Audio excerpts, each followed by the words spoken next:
মেয়েকে হারিয়ে চোখের জলে ভাসছেন বাবা কায়সার হামিদ। কারিনার মৃত্যুতে পরিমণি বললেন, মৃত্যুর ওপর কোনো সত্যি নেই। সব থেকে সত্যি কথা হচ্ছে মৃত্যুর উপরে কোনো সত্যি নাই। আমার মনে হয় এটা সব থেকে বেশি সত্যি। আনুষ্ঠানিকভাবে প্রকাশ পেল রুনা লায়লা বাপ্পা মজুমদারের প্রথম দ্বৈত গান। ছবির প্রদর্শনীর রেড কার্পেট সহ নানা আয়োজনে মুখর কান উৎসবের ষষ্ঠ দিন। সপ্তম দিনে থাকছে মূল প্রতিযোগিতায় অংশ নেওয়া সিনেমা সহ নানা বিভাগের চলচ্চিত্র। আপনাদের সবাইকে আমন্ত্রণ জানাচ্ছি Walker footwear presence showbiz and style 24 এর আজকের আয়োজনে। দেশ বিদেশের বিনোদনের নানা খবর নিয়ে সাথে আছি আমি শরীফুল হক।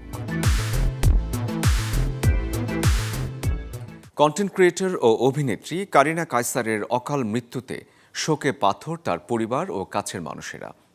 কারিনার স্মৃতি বিজড়িত সেই রুম, সেই বাড়ি, কিন্তু এখন সবই নিস্তব্ধ। বাবা হাতড়ে বেড়াচ্ছেন মেয়ের ফেলে যাওয়া স্মৃতি। হাস্যোজ্জ্বল প্রাণবন্ত এক মানুষ কারিনা কায়সার। অকালে যিনি হারিয়ে গেছেন পৃথিবীর মায়া ছেড়ে। নিজের কাজেই ডুবে থাকা এই মানুষটির ঘর এখন শূন্য হয়ে পড়ে আছে তার স্মৃতি নিয়ে। হাসপাতালে যাওয়ার সময় বলেছিলেন ফিরে এসে শেষ করবেন বাকি কাজগুলো। ল্যাপটপটা বিছানার উপরে রাখা, সে বলছে যে আমি ফিরে এসে এই ল্যাপটপ কাজ বাকি রয়েছে কিছু সেখানে করবো। ঠিক আছে, সুস্থ হয়ে আসো। তারপরে মেয়েকে হারিয়ে শোকে পাথর কারিনার পরিবার। সাধ্যের মধ্যে সবটুকু চেষ্টা করলেও আক্ষেপ যেন রয়ে গেছে মেয়েকে বাঁচাতে না পারার। কারিনা যদি কারো ক্ষতি করে থাকে, কারো যদি দুঃখ দিয়ে থাকে, আপনারা তাদেরকে ক্ষমা করে দেবেন। কারিনাকে ক্ষমা করে দেবেন প্লিজ। সে অনেক অনেক সরল সোজা একটা মেয়ে।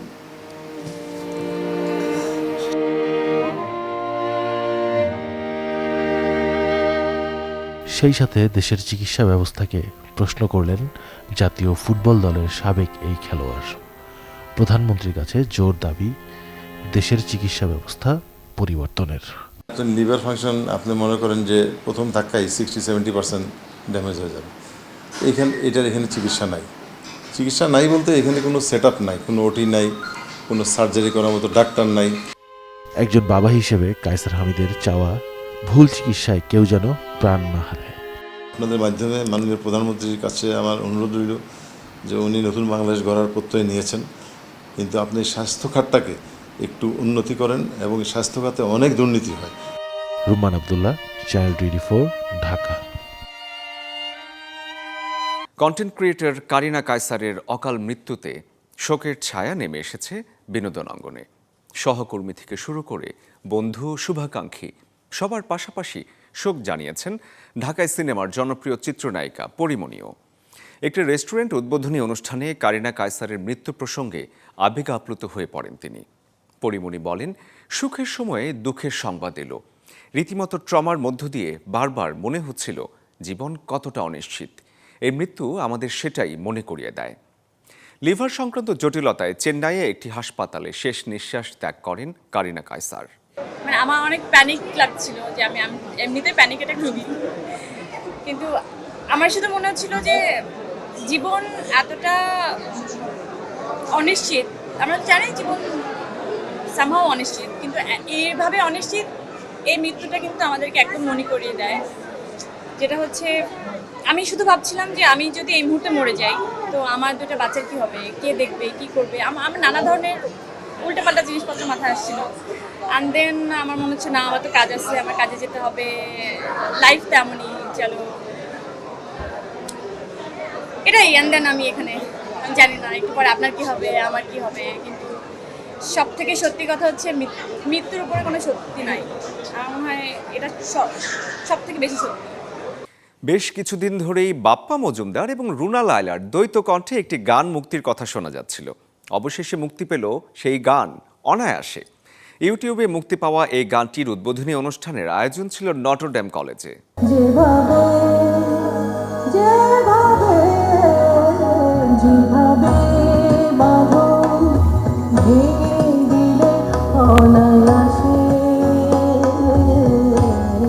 উপমহাদেশের কিংবদন্তি সঙ্গীত শিল্পী রুনা লায়লা গানের জীবনে পার করেছেন 6 দশক। অন্যদিকে বাপ্পা মজুমদারের ক্যারিয়ার তার অর্ধেক।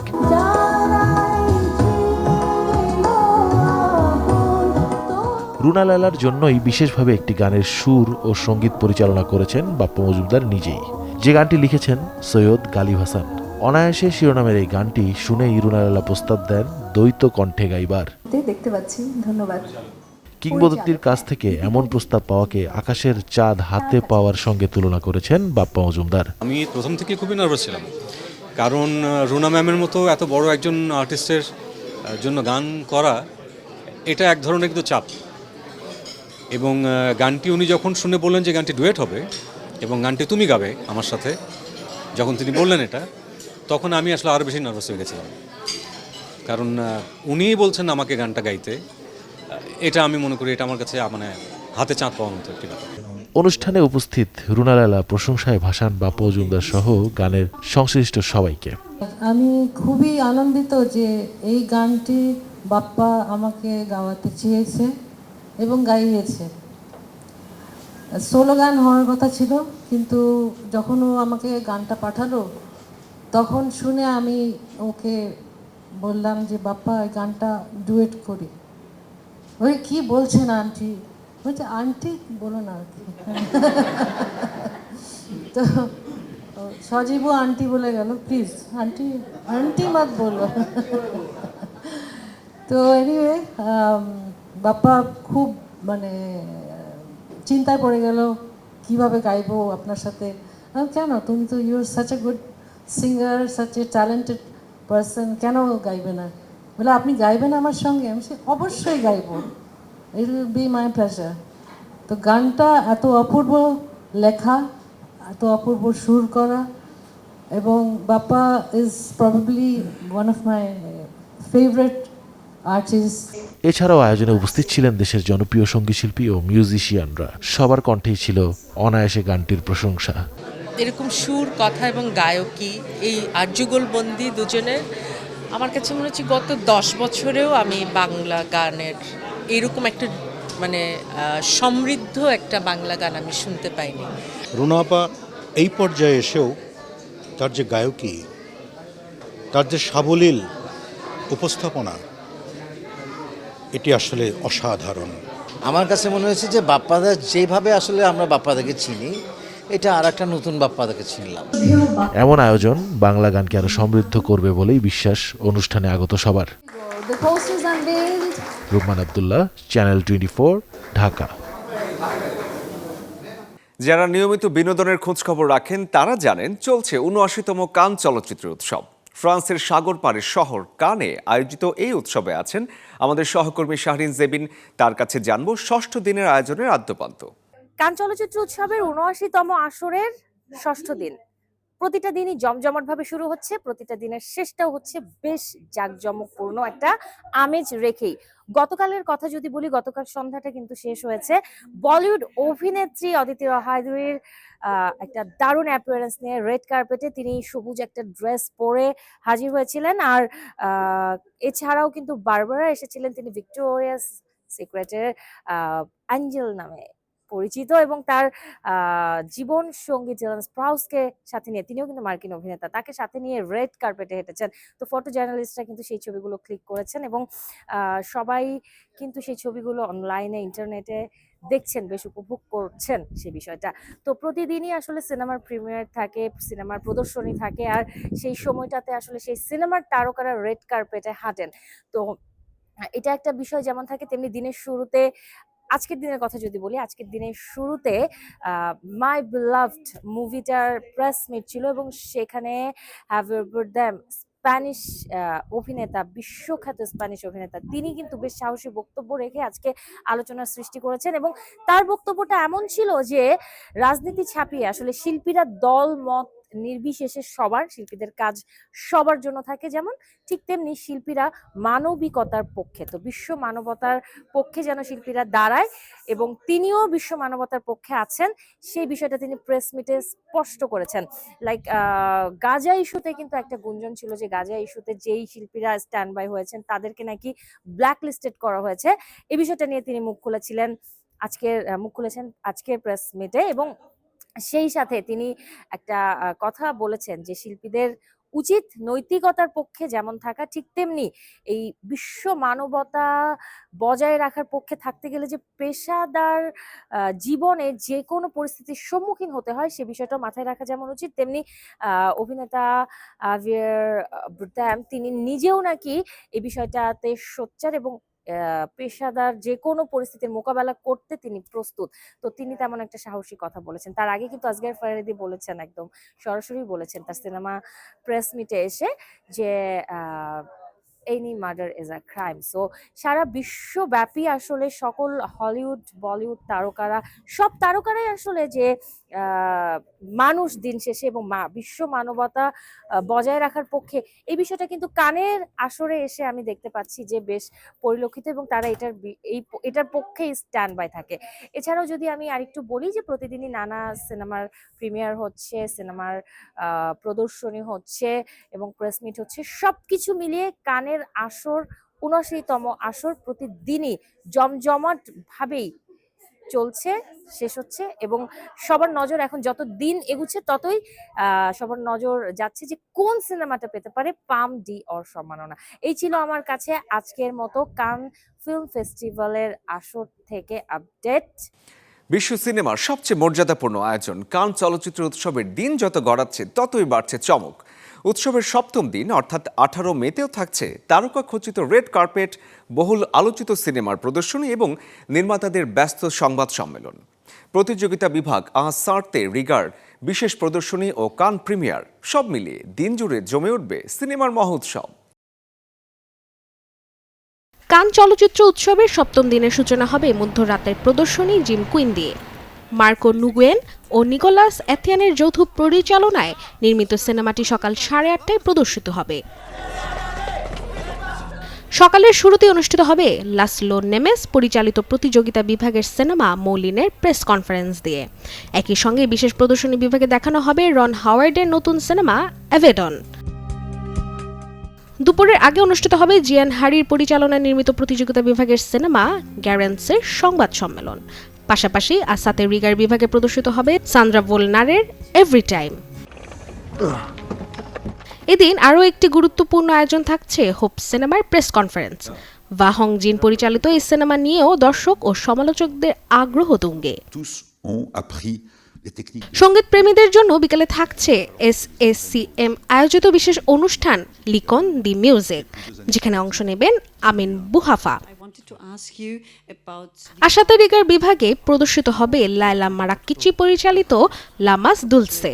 একই সময় অনুষ্ঠিত হবে দ্য ডিসপ্লেসমেন্ট ফিল্ম ফার্ট শীর্ষক বিশেষ কনফারেন্স, যেখানে উপস্থিত থাকবেন অস্কার জয়ী অভিনেত্রী কেট ব্ল্যানচেট।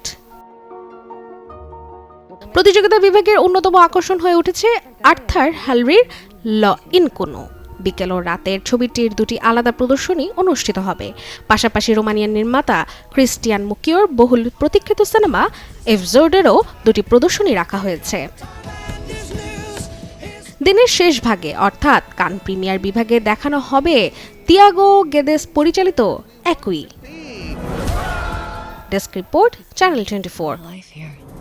বিশ্ব চলচ্চিত্র মঞ্চে একটু একটু করে অংশগ্রহণ বাড়ছে তরুণ নির্মাতাদের, যে ধারাবাহিকতায় ফ্রেঞ্চ রিভিয়েরা ফিল্ম ফেস্টিভ্যালে অংশ নেয় বাংলাদেশের নারী নির্মাতা মাহমুদা আক্তার মনীষার ডোকো ফিল্ম গালিকথন। ফ্রান্সের সাগরপাড়ের শহরে চলছে ৭৯তম কান ফিল্ম ফেস্টিভ্যাল। এ আয়োজনের পাশেই ইডেন হোটেল কানে আয়োজিত হয় ৮ম ফ্রেঞ্চ রিভিয়েরা ফিল্ম ফেস্টিভ্যাল, যেখানে সেরা 4 গল্পে নির্বাচিত হয় গালিকথন। দীর্ঘ অপেক্ষার অবসান ঘটিয়ে অবশেষে প্রকাশ পেল বলিউড খিলাড়ি অক্ষয় কুমারের নতুন সিনেমা ওয়েলকাম টু দ্য জাঙ্গলের ট্রেলার। 2007 সালের ওয়েলকাম সিনেমার সিকুয়েলিটি। আহমেদ খানের পরিচালনায় যে ছবিতে অক্ষয়ের বিপরীতে দেখা যাবে জ্যাকলিন ফার্নান্দেস এবং ওয়ামিকা গাব্বিকে। হাসির বিস্ফোরক, জঙ্গলের অরাজকতা আর একের পর এক বিভ্রান্তিকর কাণ্ড সব মিলিয়ে আবারও ফিরছে বলিউডের জনপ্রিয় কমেডি ফ্র্যাঞ্চাইজি ওয়েলকাম। তবে এবার শহরের বিলাসবহুল অট্টালিকা ছেড়ে গল্প পা রেখেছে গভীর জঙ্গলে। আর সেই জঙ্গলে শুরু হচ্ছে এমন এক হাস্যকর বিপর্যয়, যেখানে নকল সিনেমা বানাতে গিয়ে বাস্তব হয়ে ওঠে বিশৃঙ্খলার দুঃস্বপ্ন। বলছি বলিউড খিলাড়ি অক্ষয় কুমারের নতুন সিনেমা ওয়েলকাম টু জাঙ্গলের কথা। 1.5 মিনিটের টিজারের শুরুতেই নির্মাতাদের মজার ঘোষণা, এই ছবির শুটিংয়ে কোনো প্রাণীর ক্ষতি হয়নি, শুধু কয়েকটা ঘোড়া আর আমাদের মতো কিছু গাধা ছাড়া। সেই সংলাপেই যেন স্পষ্ট হয়ে যায় ছবির স্বর। এরপর একের পর এক অদ্ভুত ঘটনা, ভুলবশত গুলি বর্ষণ, নকল দৃশ্য থেকে বাস্তব বিপদ, সব মিলিয়ে কমেডি অফ এরর্সের এক জমজমাট দুনিয়া তৈরি করেছে এই টিজার। অক্ষয় কুমারের নেতৃত্বে এবার এক বিশাল তারকাবহুল দলকে দেখা যাবে এই অভিযানে, যেখানে তার সঙ্গে রয়েছেন সঞ্জয় দত্ত, সুনীল শেট্টি, আরশাদ ওয়ারসি, রবিনা টন্ডন, জ্যাকনেল ফার্নান্ডেজ ও জনি লিভার সহ আরও অনেকেই। ওয়েলকাম টু দি জঙ্গল ছবিটি পরিচালনা করেছেন আহমেদ খান এবং প্রযোজনায় রয়েছেন ফিরোজ নাদিয়াদওয়ালা। জানা গেছে আগামী 26 জুন প্রেক্ষাগৃহে মুক্তি পাবে বহুল প্রতীক্ষিত সিনেমা ওয়েলকাম টু দি জঙ্গল। Desk report, channel 24। হলিউডে আসছে নতুন হরর ঘরানার সিনেমা প্যাসেঞ্জার, যেটি পরিচালনা করেছেন নির্মাতা আন্দ্রে ওভারডাল। আগামী 22 মে প্রেক্ষাগৃহে মুক্তির অপেক্ষায় আছে সিনেমাটি। ছবির গল্প আবর্তিত হয়েছে এক তরুণ যুগলকে কেন্দ্র করে, যারা তাদের ভ্যান গাড়িতে চড়ে এক রোমাঞ্চকর রোড ট্রিপে বের হয়। কিন্তু কয়েক সপ্তাহ ভালো কাটার পরই তাদের সেই আনন্দ রূপ নেয় চরম আতঙ্কে, যখন তারা মহাসড়কে এক ভয়াবহ এবং বীভৎস দুর্ঘটনার সম্মুখীন হয়। তবে আসল হরর শুরু হয় এরপর, যখন তারা বুঝতে পারে সেই দুর্ঘটনাস্থল থেকে তারা একা ফিরে আসেনি, বরং এক অতিপ্রাকৃত এবং অপার্থিব্য অপশক্তি তাদের পিছু নিয়েছে, যার নাম দ্য প্যাসেঞ্জার। এই সিনেমায় অভিনয় করেছেন এক ঝাঁক প্রতিভাবান তারকা, যাদের মধ্যে রয়েছেন জ্যাকব সিপিও, তরুণী অভিনেত্রী লু লোবেল এবং অস্কার জয়ী বর্ষিয়ান অভিনেত্রী মেলিসা লিউ সহ আরও অনেকে। দর্শক, আমরা এতক্ষণ ছিলাম বিনোদনের নানা খবরে। এবারে জানবো জীবনযাপনের কিছু গল্প, দেখে আসবো লাইফস্টাইলের আপডেট। কোরবানির ঈদ ঘিরে চলছে শেষ দিকের পোশাক কেনাকাটা। ব্র্যান্ডের আউটলেট কিংবা অনলাইন উদ্যোক্তাদের প্রতিষ্ঠান বিভিন্ন জায়গায় মিলছে কেনাকাটায় মূল্য ছাড়। 10 থেকে 50% পর্যন্ত ডিসকাউন্ট রেখেছেন কেউ কেউ।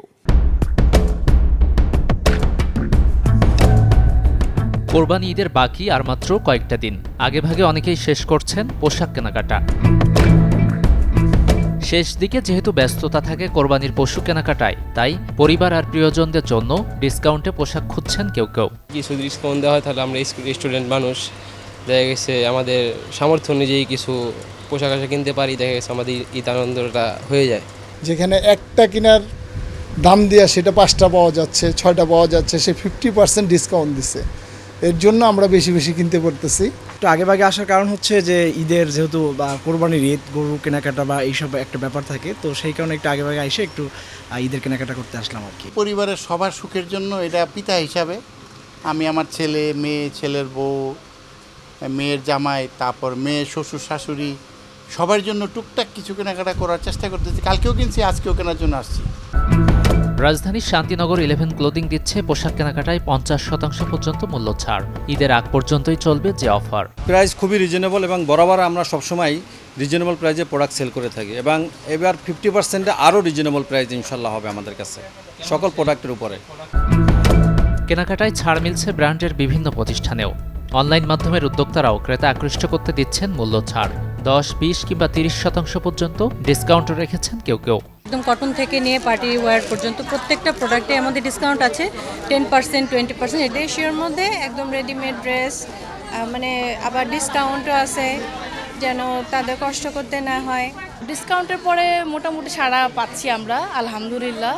তো অনেক আইটেম আছে, তো সবাই মানে দেখে কোনটা রেখে কোনটা নিবে, মানে ওনারাই কনফিউজ হয়ে যায় যে আমাদের এত আইটেম নিচ্ছে, আলহামদুলিল্লাহ নিচ্ছে। রাজধানীর বিভিন্ন এলাকায় চলছে এখন উদ্যোক্তা মেলা, যেখানেও পোশাক, গহনা আর প্রসাধনী নিয়ে বসেছেন উদ্যোক্তারা। ঈদের আগ পর্যন্তই রয়েছে বিভিন্ন স্থানে কেনাকাটার সুযোগ। গাজী আনিস, চ্যানেল 24, ঢাকা। ঈদ উদযাপনের অনেক বড় একটা অংশ জুড়ে থাকে শিশুদের নতুন পোশাক নিয়ে উচ্ছ্বাস। বড়দের কাপড়ে ছাড়ের পাশাপাশি শিশুদের ঈদ পোশাকেও এসেছে নতুন কালেকশন। দর্শক, চলুন দেখে আসি ঈদকে ঘিরে শিশুদের জন্য দেশীয় ফ্যাশন হাউসগুলোতে কেমন ধরনের কালেকশন এসেছে।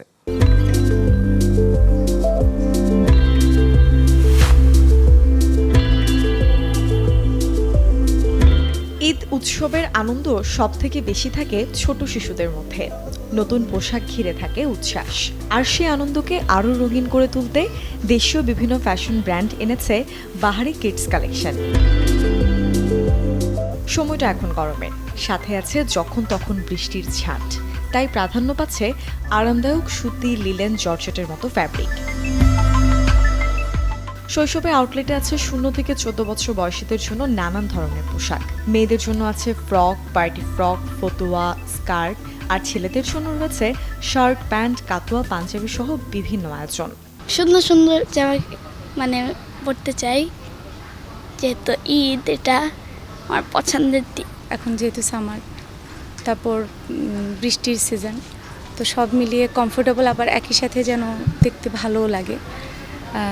একটু বাচ্চারা কী করে, একটু ফ্যান্সি জিনিসই এখন পছন্দ করে, তো পাশাপাশি দুটোই কমফোর্টেবল প্লাস সুন্দর, দুটোই খুঁজতে এসেছি এখানে।